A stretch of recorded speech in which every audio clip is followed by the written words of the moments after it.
రసవత్తర రాజకీయాలకు care of Nellore జిల్లా. అధికార పార్టీ అయినా ప్రతిపక్షమైన రాజకీయాలు ఎప్పుడూ వాడి వేడిగా ఉంటాయి.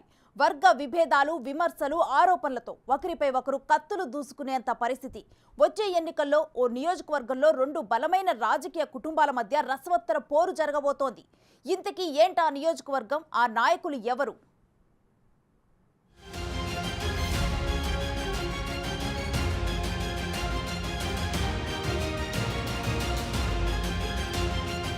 కడప తరువాత వైసీపీకి కంచుకోటగా ఉన్న జిల్లా నెల్లూరు. గత ఎన్నికల్లో ఉమ్మడి జిల్లాలో వైసీపీ 10 స్థానాలను కైవసం చేసుకుంది. అలాగే ఆత్మకూరు నియోజకవర్గంలో మేకపాటి కుటుంబానికి మరింత పటిష్టమైన కంచుకోటగా ఉంది. మేకపాటి కుటుంబీకులు వరుసగా 3 సార్లు అక్కడ సత్తా చాటుకున్నారు. ప్రస్తుతం జరగనున్న ఎన్నికల్లోనూ సిట్టింగ్ ఎమ్మెల్యే మేకపాటి విక్రమ్ రెడ్డి రెండోసారి విజయాన్ని సొంతం చేసుకుని తన హవా కొనసాగించాలని ప్రయత్నాలు చేస్తున్నారు. మరోవైపు ప్రధాన ప్రతిపక్షమైన టీడీపీ నుంచి వెంకటగిరి సిట్టింగ్ ఎమ్మెల్యే మాజీ మంత్రి ఆనం రామనారాయణ రెడ్డి విక్రమ్ రెడ్డికి ప్రత్యర్థిగా పోటీ చేస్తున్నారు. వాస్తవానికి మొదట ఆయన ఆత్మకూరు నుంచి పోటీకి పెద్దగా ఆసక్తి చూపలేదు. తాజాగా మారిన రాజకీయ సమీకరణాల నేపథ్యంలో ఆత్మకూరు నుంచి ఆనం బరిలో ఉన్నారు. దీంతో రెండు బలమైన రాజకీయ కుటుంబాల మధ్య రసవత్తర పోరు జరగబోతోంది. నెల్లూరు జిల్లాలో ఆత్మకూరు రాజకీయం ఎప్పుడూ ప్రత్యేకంగానే ఉంటుంది. ప్రస్తుత సార్వత్రిక ఎన్నికల్లోనూ ఉమ్మడి నెల్లూరు జిల్లాలో ఏ నియోజకవర్గంలో లేని విధంగా ఆత్మకూరులో బలమైన రాజకీయ కుటుంబాల మధ్య పోటీ జరగనుంది. దీంతో జిల్లా వ్యాప్తంగా అందరి దృష్టి ఆత్మకూరుపైనే ఉంది.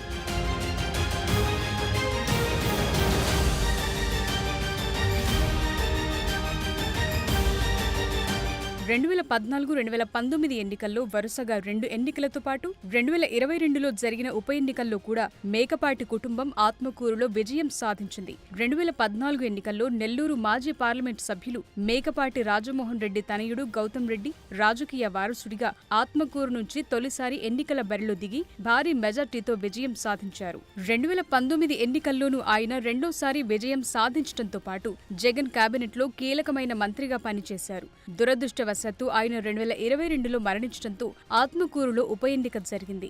ఆ ఉప ఎన్నికలో గౌతమ్ రెడ్డి సోదరుడు విక్రమ్ రెడ్డి బరిలో దిగి భారీ మెజార్టీతో విజయం సాధించారు.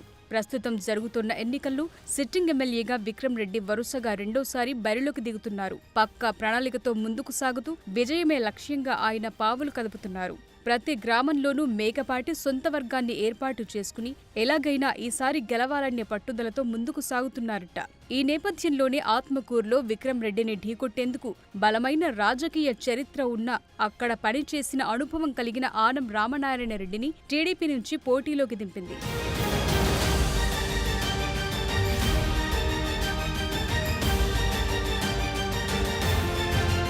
జిల్లాలో ఆనం కుటుంబానికి ప్రత్యేక గుర్తింపు ఉంది. 2009 ఎన్నికల్లో మాజీ మంత్రి ఆనం రామనారాయణ రెడ్డి ఆత్మకూరు నుంచి కాంగ్రెస్ అభ్యర్థిగా పోటీ చేసి విజయం సాధించడంతో పాటు వైఎస్ఆర్, రోసయ్య, కిరణ్ కుమార్ రెడ్డి కేబినెట్లు కీలకమైన శాఖలతో పాటు ఆర్థిక మంత్రిగా చక్రం తిప్పారు. ఒకానొక సందర్భంలో ముఖ్యమంత్రి రేస్లో కూడా ఆనం నిలిచారు. 2014 ఎన్నికలకు ముందు రాష్ట్ర విభజన తరువాత ఆ ఏడాది జరిగిన ఎన్నికల్లో కాంగ్రెస్ పార్టీ అడ్రస్ గల్లంతైంది. ఆ ఎన్నికల్లో ఆత్మకూరు నుంచి వరుసగా రెండోసారి పోటీ చేసిన ఆనం డిపాజిట్లు కూడా తెచ్చుకోలేకపోయారు. తరువాత మారిన సమీకరణాలతో గత ఎన్నికల్లో వైసీపీ నుంచి వెంకటగిరి అభ్యర్థిగా బరిలోకి దిగి గెలుపొందారు. తరువాత జిల్లాలో చోటు చేసుకున్న వివిధ సంఘటనల నేపథ్యంలో ఆయన వైసీపీకి దూరమై తెలుగుదేశం పార్టీలో చేరారు.